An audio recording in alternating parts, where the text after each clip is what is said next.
afternoon, everyone. Welcome. It's 3 o'clock, so we're going to get started promptly. And I'm just starting out to read the Pac Evacuation Policy. So if an alarm has activated, then the event facilitator will call the concierge desk and find out whether or not we need to evacuate. And if it's determined that we do need to evacuate, we ask that you please exit the room immediately using either of the 2 sets of double doors and immediately clear the hallway between the pool and the Pac. And the first to evacuate should be any residents walking unassisted or with a cane. All residents who have a walker, wheelchair, or electric cart should evacuate next with the assistant. So we would bring your devices inside. And then once the room is cleared, then the facilitator will shut both of the double doors. So that's our policy review.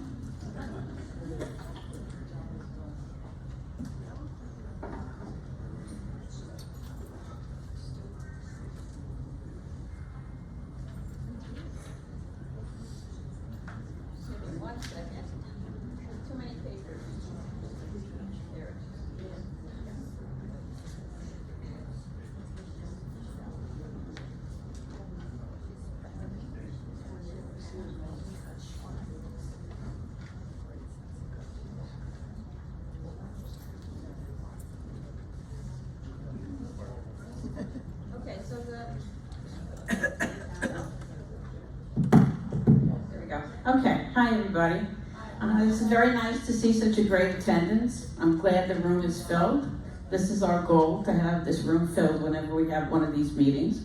So what I'd like to start the meeting with is, I know some of you are new, so no, you don't know everybody. So I'm going to go over the names of the officers and the liaisons, and what they are a liaison to, which committee they help with. Thank you, Betty, I know that. So I'm Michelle Cacavano, and I'm the president. Tamar, if you would stand or raise your hand. Okay, Tamar is our liaison to Decor and Design, and she also is our liaison to the Board of Directors. Betsy is our liaison to dining. Joe is our liaison to financial review, the benefit fund, and Rove. Alice is our liaison for the health center, library, welcome, and the recording secretary. June is our liaison for land conservation, and she is also our corresponding secretary. Bill is our liaison to landscape. Carl is our vice president and our liaison to the physical plant. And Yakov is our liaison to sustainability.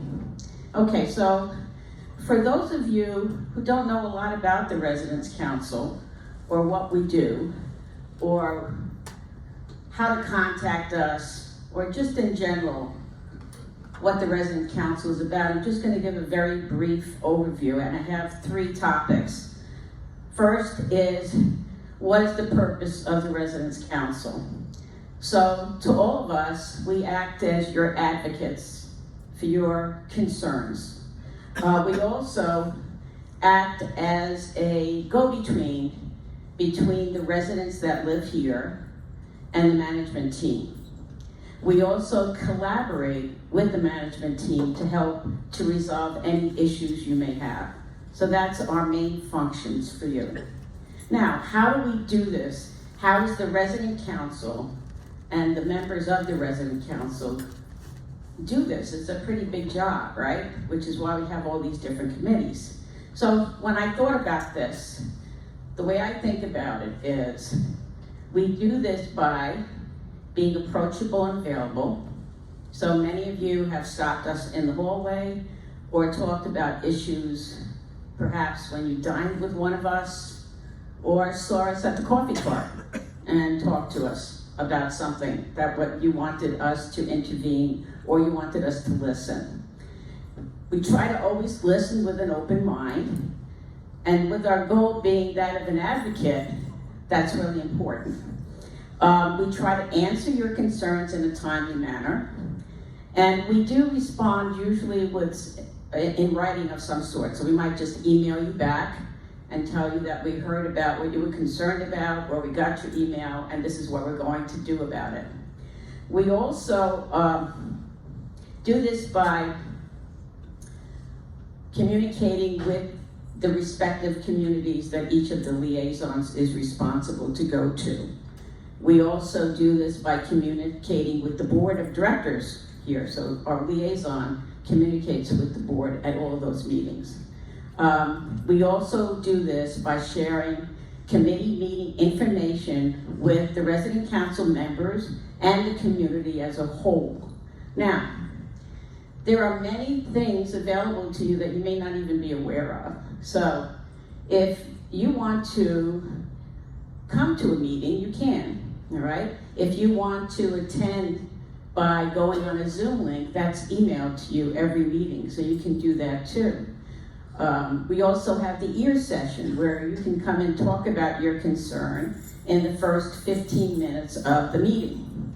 So you have multiple ways that you can communicate with us. Remember that the minutes are in a binder that's available in the library. The minutes of the committees are in a binder that's also available in the library. We try to also put the minutes on the portal, which you can also get into and take a look at the minutes. Now, how do you correspond with us? Well, there's a cubby in the mailroom that you may have seen is clearly marked. June Feiner has been working on that. So if ever you want to communicate with us in writing, you can put something in that cubby. And before each resident council meeting, June Feiner, who is our corresponding secretary, goes into that cubby to see what's in there so that we can discuss it. All right, so one of the concerns that came up recently was about mental health issues and social work issues. And you remember there was a survey given out that many of you filled out. And so now what we're trying to do with this meeting as the Residents Council is to address those concerns by having Sarah speak with you. And I'm going to introduce her, but first I want to tell you a little bit about Sarah's background.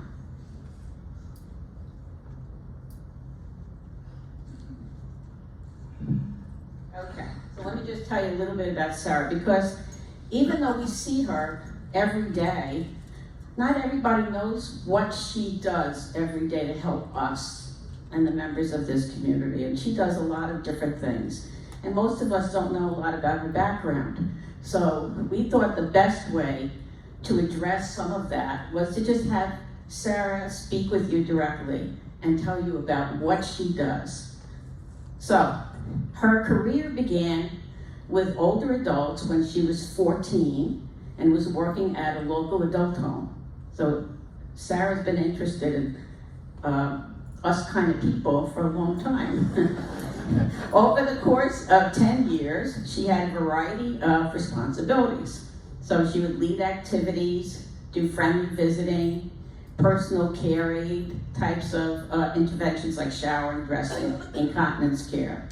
She was a housekeeper, a cook, and a fence painter. She attended undergraduate at Russell Sage College for Women. She got a bachelor's degree in psychology and a bachelor's degree in art therapy.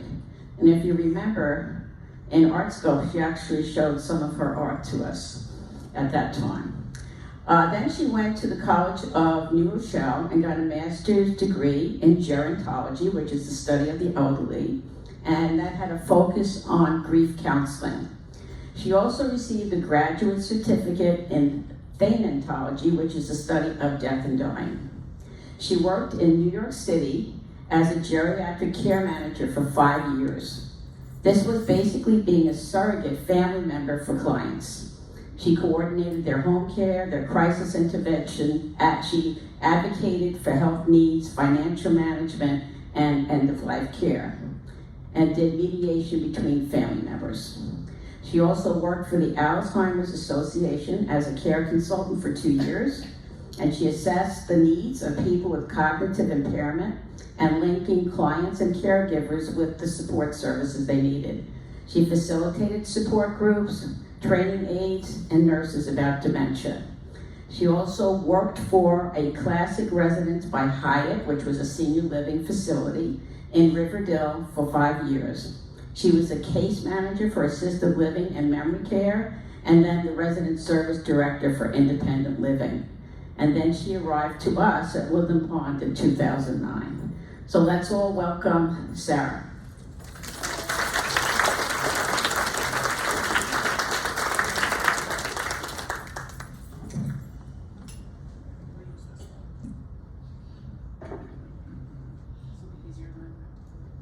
Okay, how's that? Good? Okay, you can let me know if it's not close enough to my mouth. So thank you so much for inviting me to be with you. Nope, no good? Okay, then we'll go back to the handheld.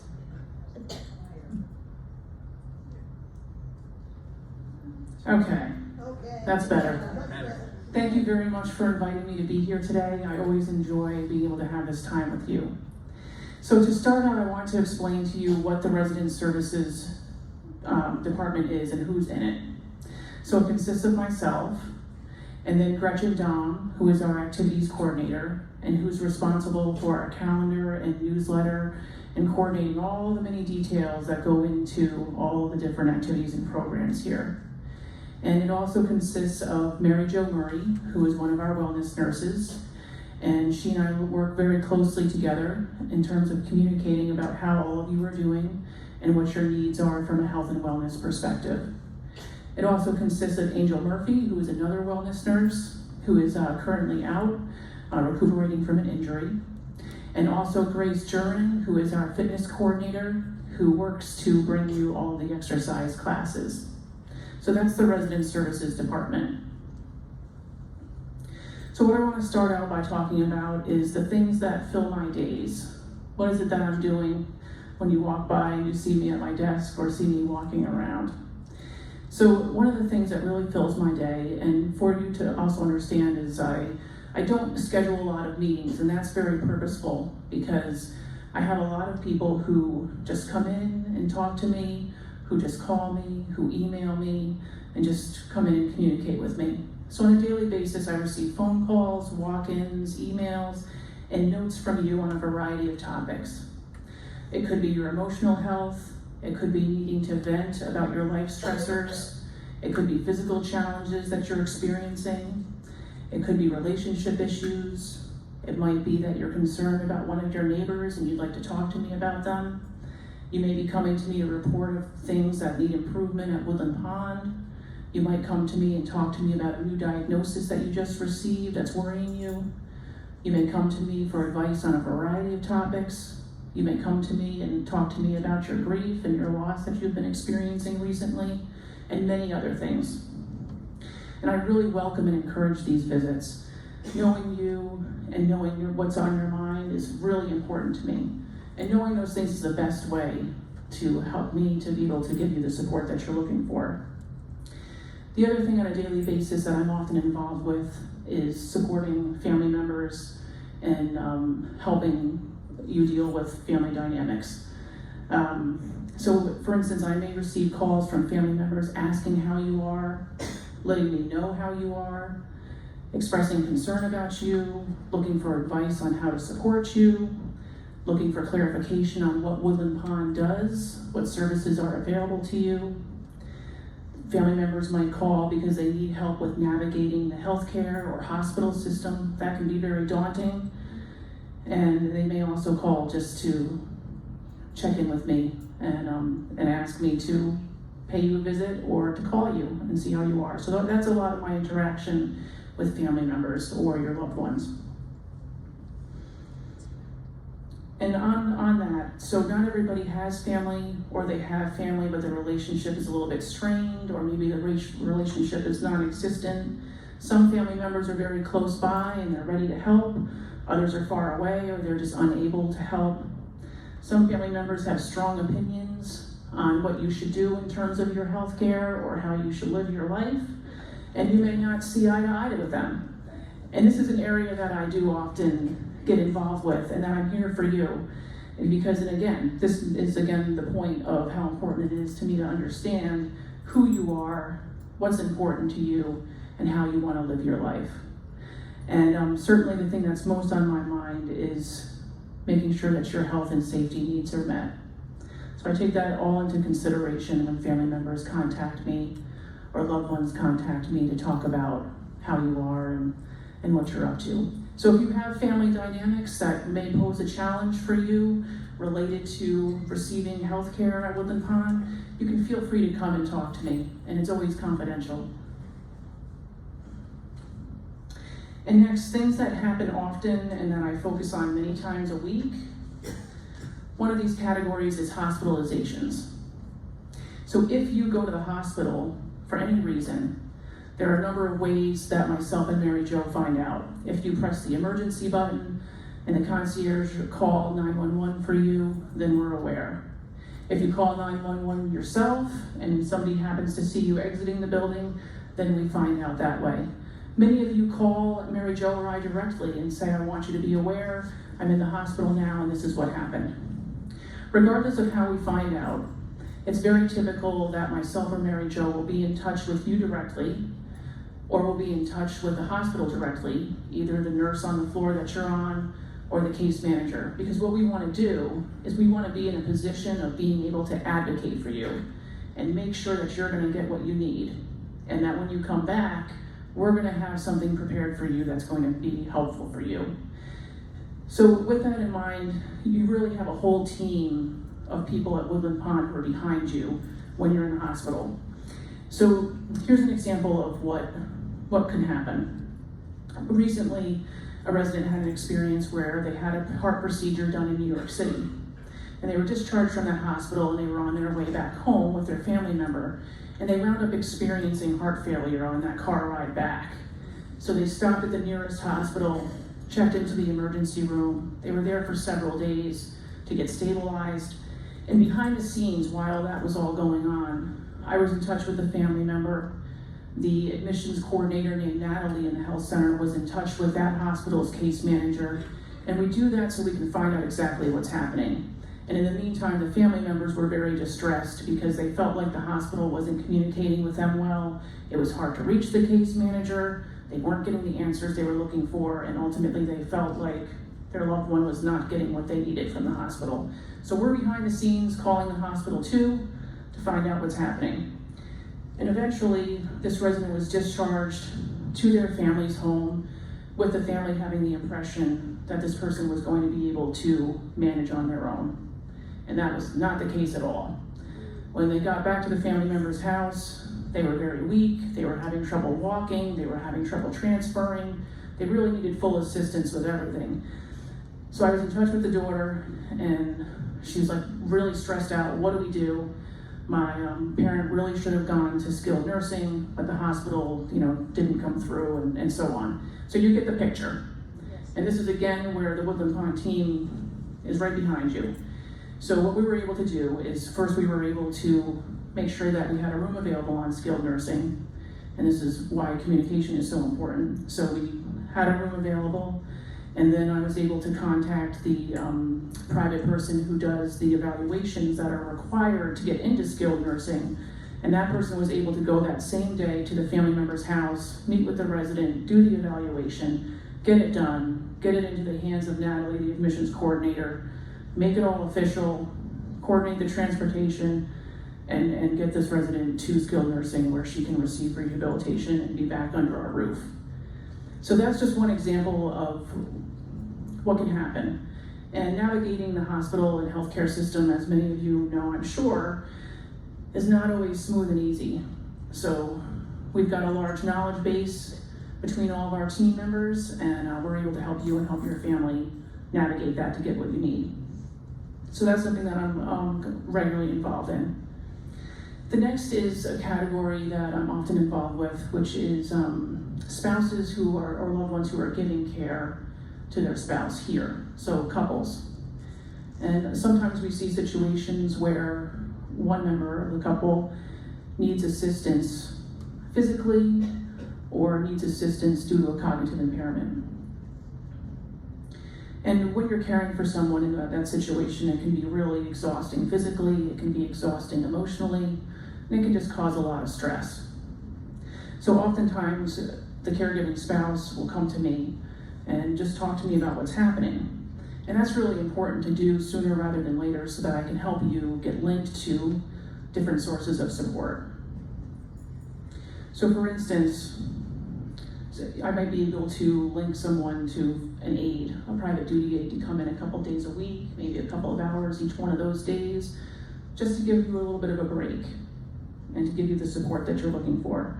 It's also possible that physical therapy or occupational therapy may help the person who's having a challenging time be able to maintain their independence for a little while longer or increase their level of independence. And that's something that I can help set up too. I can contact your doctor's office, get the prescription you need, and get it to the rehabilitation team here at Woodland Pond and get you set up with that. I'm also available to assist the caregiving spouse with making the decision about if and when it's time for a move to the health center. And that can be a really challenging option to discuss and to think about and to make a decision about. And I'm here to help you walk through that. So sometimes what will happen is a spouse will come to me and say, I can't do it anymore. It's time to make a move. Or they might come to me and say, how do I decide when it's time to make this transition? Or I might reach out because maybe I've observed or other staff member have observed that there's some stress and there's some struggle happening, and I might reach out and just say, how are things going?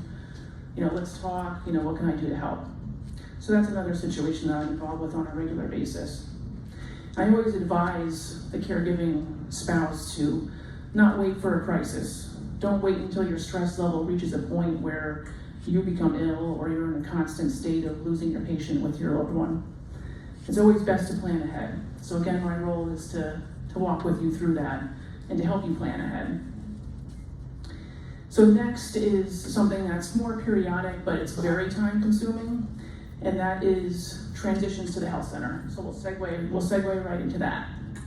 So just as an example, in the first 6 months of 2022, there have been 12 independent living residents who have transitioned into the health center. So this is something that there's no cookie cutter procedure for transitions to the health center. Everybody is different with how this transition gets started and how it flows. So there's many scenarios that can lead to a move, and my role is to facilitate the transition when it's appropriate through discussions with you, your family, your doctor, and our Woodland Pond interdisciplinary team. So typically, what we see is that a person will age in place in independent living until they are unable to safely manage their care and live on their own. So managing your care comes into question when the following changes in overall functioning are observed. But however, these observations don't automatically mean that a move is inevitable. So Woodland Pond's goal is to have you be in independent living and be as independent as possible for as long as possible. That is our primary focus. And there's a lot of ways that myself and the rest of our team can support you in doing that. So I'm just going to do a quick review of the criteria for living in independent living. And this is what we look at when considering the possibility of someone moving into the health center. So these are the things that we look at to have people be able to do independently. Showering, dressing, using the toilet, managing incontinence, meal preparation, ambulation on your own, transferring on your own, getting emergency assistance on your own, being able to evacuate on your own, having cognitive capacity at an independent level, being oriented to time, place, and person, managing your own schedule, medication management, managing your own medical care, maintaining a safe and healthful personal space, recognizing the need for safety and security of your neighbors, appropriate public behavior, and acting in a humane and healthful manner. So that's a long list, that's a lot of details. So all of that said, there are many things that can be done to support you in your independent living residence. And even when these things become challenging. So here's an example, and this is again a list of things that I get involved with in order to give you some support. So a private duty aide could assist you with grocery shopping. The bus can help you with transportation. Physical therapy can set you up with equipment so that you can safely shower without fear of falling or slipping. Physical therapy can also strengthen your balance and your walking. Occupational therapy can set up memory aids for your memory, if it's not what it used to be. We can help you set up a medication machine to help you take your medications correctly. We can hook you up with an appropriate medical specialist to address any of your medical needs that you may need some extra help with.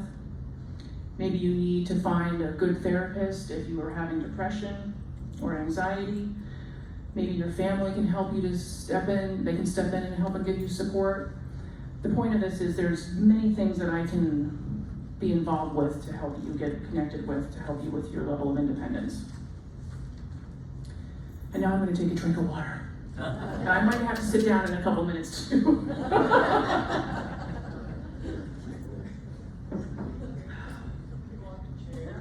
No, I think I'm good for right now. I just needed to take a drink. All right, so on a daily basis, I really do spend a good amount of time assisting people by linking them with these types of support services. And if these support services ultimately do not keep a person at an independent level, and I'm feeling really concerned about their safety and overall well-being, that's when a transition to the health center is considered. And, or if a person has a physical or cognitive diagnosis that's having a rapid decline, then we'd have a transition move along a little bit more quickly. But overall, it's a process that does not happen overnight. I don't just call you up one day or knock on your door and say, pack your bags, it's time to move. This is a respectful process, a sensitive process, and a process that keeps you as an individual in mind. So I'm the person who initiates these conversations and really walks you through the transition process. So that really sums up for me what I'm doing on a very regular basis. And I really enjoy what I do, and I truly enjoy getting to know all of you as individuals and really understanding what's important to you, what lifestyle is important to you, and how you want to live your life, and what you want in terms of your health care. So that's, again, why I really encourage you to just be in touch with me, just stop by, call, don't feel like you're interrupting me. And sometimes I might be working on something that I'd like interruptions for, so feel free. So the main point that I really want you to receive today from all of this is that myself and the Woodland Pond team, we're totally behind you. We're here to be supportive of you. So if you have a question, concern, an issue, you just need to reach out to us and initiate a conversation with us. And we will do our very best for you. So do you have any questions for me? Yes, Betsy. Who's covering for you when you're gone? When you're on leave? So while I'm on leave, which I don't know when that's going to start, I'm not in charge of that, the little one inside here is, but I'm at 37 weeks and about 4 days, so I'm right at the tail end, so it could be any time now. So Cameron, who is an intern here, who has been with Woodland Pond for quite some time now, and who's really just very intelligent, very competent, energetic, and ready to do what needs to be done. She's going to be receiving my emails, receiving my calls, and she'll be working with the resident services team and with Michelle to cover me while I'm out. And I'll be out for about 12 weeks. So, and I will certainly keep you posted on what's happening and make sure you receive pictures and all of that good stuff. Any other questions? Yes. No, it's okay. So first of all, Council, thank you. I think this is a great topic, worthy of exploration and exposure, so thank you very much. And it sounds like from your resume, you should be in the audience as opposed to standing there, all the jobs you've had and all the things you've done. But what I really wanted to ask you about was, from time to time we hear that there's I don't want to say a panel, but a group of people, maybe that's an interdisciplinary thing you're talking about, that kind of keeps an eye on all of us, and I don't know if we'll have pegs on a chart or you're moving us all along, but how does that work? How do you? So what Dave's referring to is our weekly meeting that includes the interdisciplinary team. So that team is made up of Michelle, myself, Mary Jo, Philip, who is the administrator of the health center, Rosemary, who is the director of nurses for the health center, Charlene McCumber, who is one of the nurses in the health center, Jonathan Papin, who's the rehabilitation director, Nicole Pettit, who is the social work director in the health center, Jasmine, who is one of the case managers in the health center, and let's see, who else? Natalie Russick, who's the admissions coordinator for the health center. That's the team that meets once a week, and what we do is we talk about who is out of the hospital, what their status is, if they're expected to return back to independent living, if we're not sure yet if they are going to need a rehabilitation stay, if we're definite that they need a rehabilitation stay. And it's at that meeting that we also talk about people who are looking to make a transition into the health center. And this is the meeting where we plan ahead. And we have done a really excellent job, since 2009 when we opened, with planning and making sure that we have assisted living apartments, garden view apartments, and skilled nursing rooms ready for when you need them. And this brings me back to the point about how important it is for us to know how you're doing and what you need so that we can plan. So that's the team that's involved in that. And it's in those meetings that we talk also about who might be able to benefit from physical therapy or occupational therapy, with the goal of having them be as independent as possible. And so that's a very important meeting that we have every week. Yes, Rita.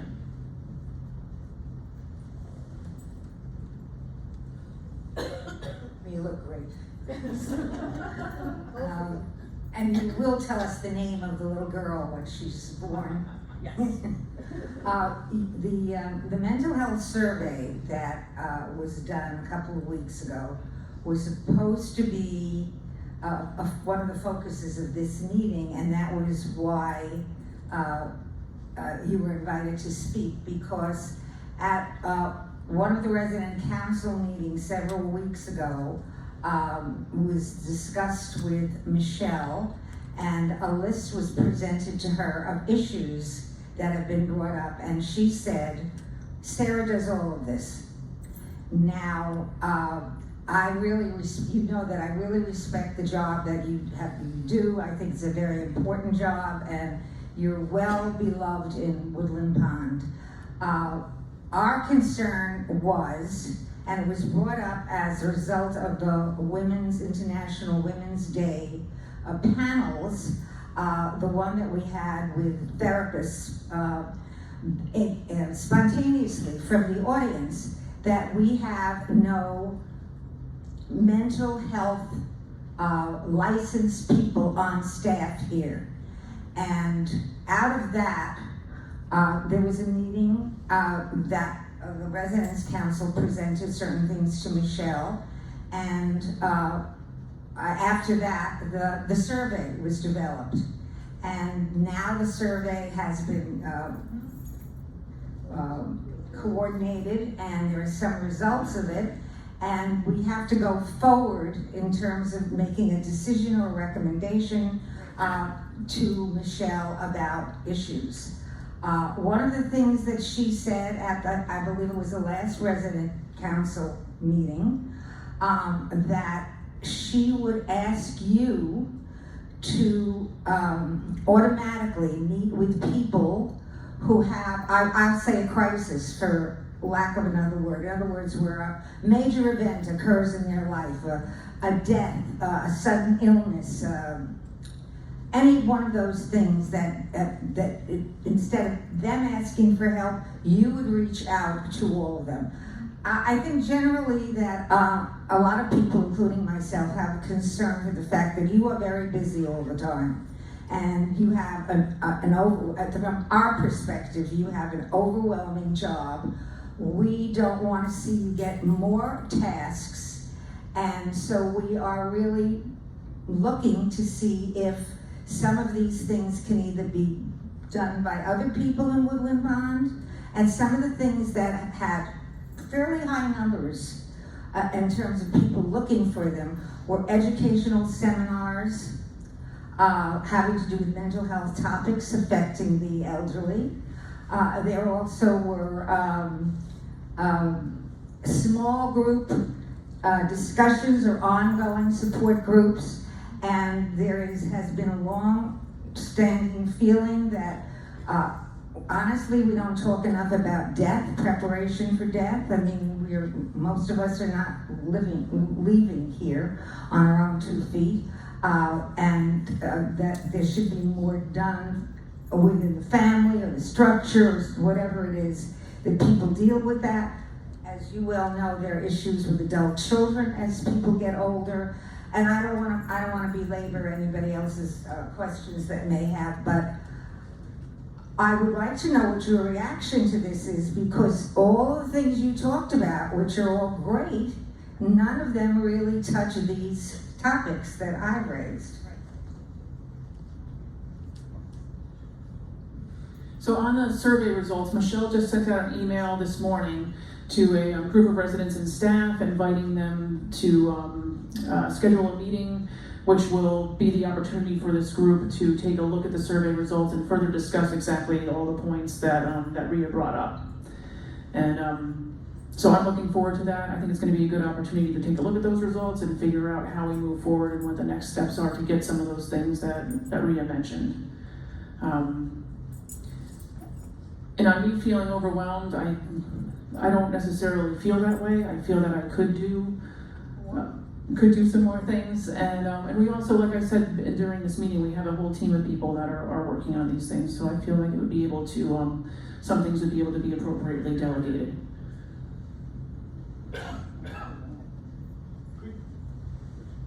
Could you talk a little bit about the use of aids before moving into the assisted living and your ability to help people get aids when is necessary?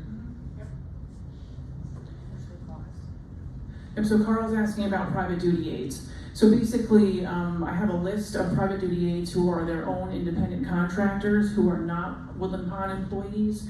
And the way that I receive their names and their information is through you and through your family members and loved ones who have utilized their services before. And so they're available to provide a variety of different services, driving, errands, housekeeping, laundry, personal care, and so forth. So if anyone is ever looking for a private duty aide, they can come and talk to me or Mary Jo, and then we're able to link you up directly to a few people who might be able to help you. And the cost ranges for a private duty aide between $20 and $30 an hour. And that's with a private contractor. An agency is, licensed agency is usually around $27 an hour, I believe is the going rate. And currently licensed agencies are pretty taxed with trying to find and maintain aides.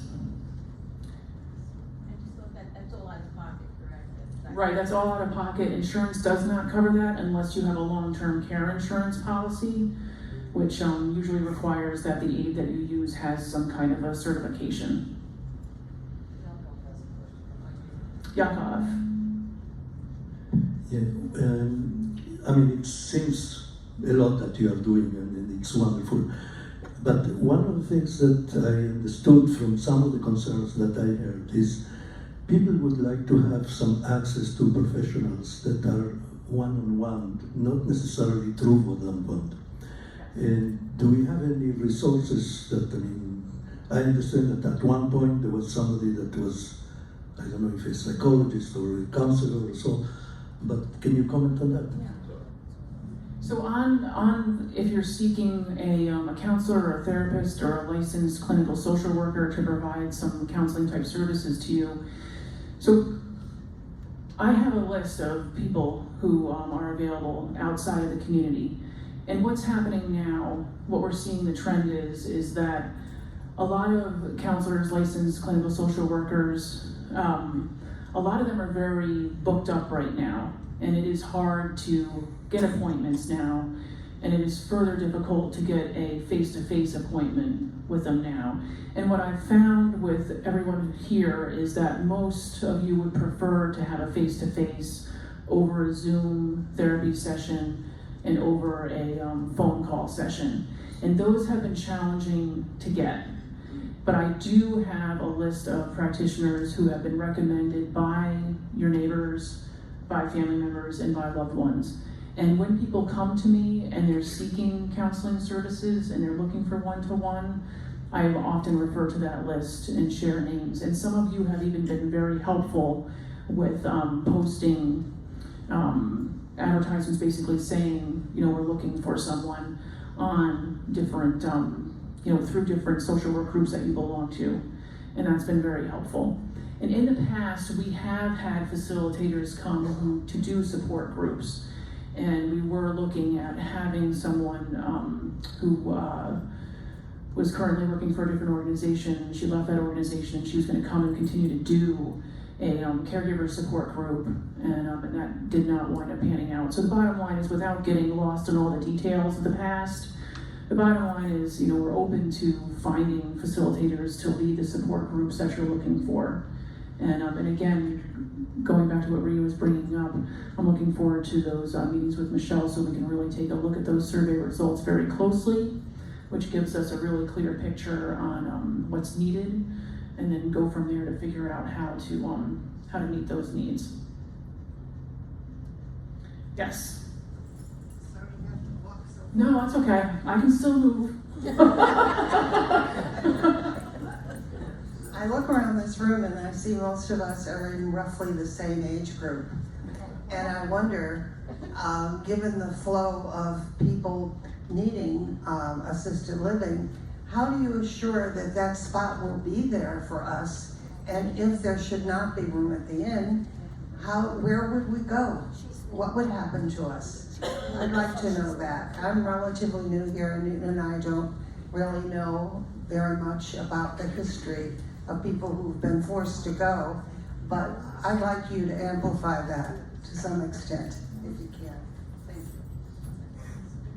you. So again, to review the question, it's, what do we do if, we don't have room readily available? And we truly have done an excellent job over the years with planning it far enough ahead that we do have the space available. If there winds up being a waiting period, it all depends on the circumstance of the individual who's looking to move into the health center. Most people are willing to hire private duty help to come to their independent living residence to extend their stay in independent living.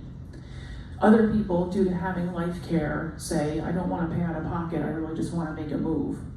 Sometimes people are in skilled nursing for a rehabilitation stay before they move into assisted living or garden view, and their stay in skilled nursing can be extended until something becomes available in one of the appropriate units for them. So there's different scenarios. So basically, we really historically have not had a major problem when it comes to waiting for space to be available. So I realize that may be a non-specific answer, but it really depends on the situation, and we've done well in the past with that. Yes, John. You had a long list of people who are going to take your place.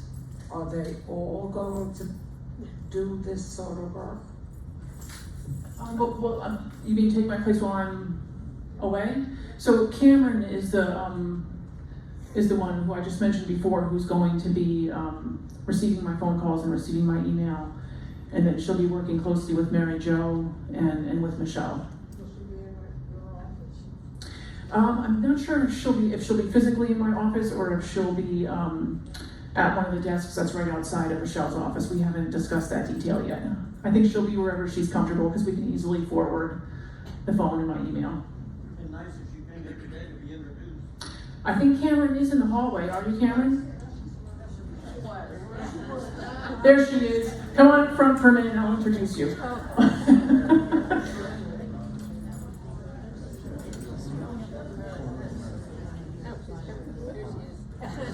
So this is Cameron, everyone.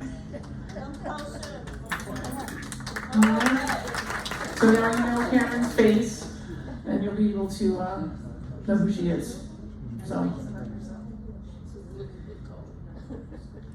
I think you'll be able to get to know her in time. She's here as an intern, and she's very competent and very intelligent and ready to hit the ground running. And you know, she's done a fantastic job with us. So I feel no hesitancy in handing over some of my tasks to her. She's going to do a great job. How about her background? I'm just keeping an eye on the time. If you want to say a few things about your background. Hi everyone. So some of you may know me, some of you may not. I started here last May as Michelle's intern when I was finishing up my master's from Hofstra University on Long Island. I got my master's in health administration. I graduated in December and then I decided to stay here, and as of January I began a training program to get my nursing home administrator license. So that's underneath Philip Mell from the health center. So I am completing those hours through July, which I'll sit for my exam and hopefully become a licensed nursing home administrator. And in the interim, Michelle had graciously extended the opportunity to help out with some of Sarah's duties. So I will be doing both. So you will see me in the health center and in independent living and anywhere you might see me around campus. So I kind of try and help with everything. Thank you.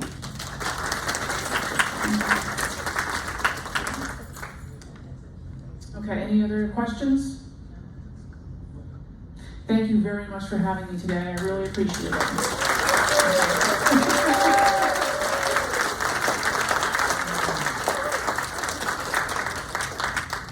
So thank you everybody for coming. Stay tuned, we'll see what happens. And have a nice dinner.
Hello, Lola. Hello, Susan.